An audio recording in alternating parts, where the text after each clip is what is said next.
Pagkapasada na unit guys. Astig kayong itsura sa atubangan guys. Napaka-astig yan. No?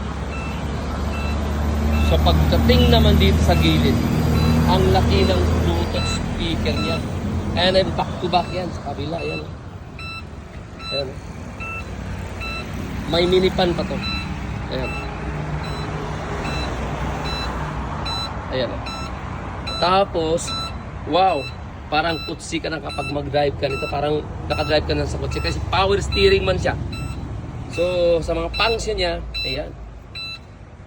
So, napakagandang unit na to.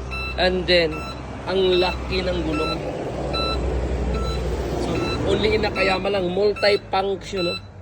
Multi-function di pagdating dito, yan, no? Yan, no? Makikita niyan talagang ano. So, may mga compartment na yan. Ayan, no? Talagang napakaganda yung unit na to.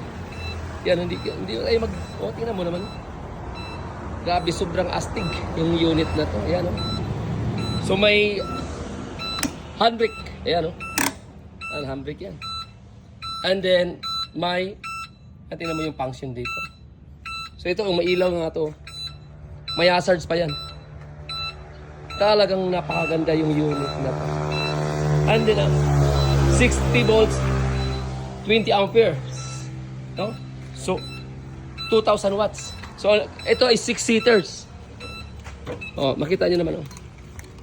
6-seaters to. So, ito may susian dito. So, ito. Ayan, oh. So, ang ganda ng ano niya. Ang ganda ng ayan, oh. May kasamang gulong to sa likod. Actually, may ano siya, may reservang gulong niya sa likod. 6-seaters. Ito naman, may footrest kasi ito dito. So, ano ko lang dito. Ito yung footrest niya dyan, oh. Ayan. So, ito yung ilalagay natin dito sa likod. Ayan, oh. Ayan. Yan ang footrest niya. Kasi kakabit lang to eh.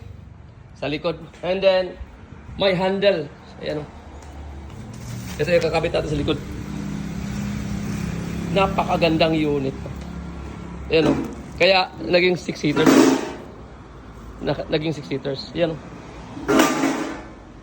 So, napakaganda. Ito, may trapal na din to. Okay? So, may crown lights na din to. Ayan. Yung sa dito may ano, may crown lights yan. Ilalagyan natin ng crown lights. So, napakagandang unit. Yan guys.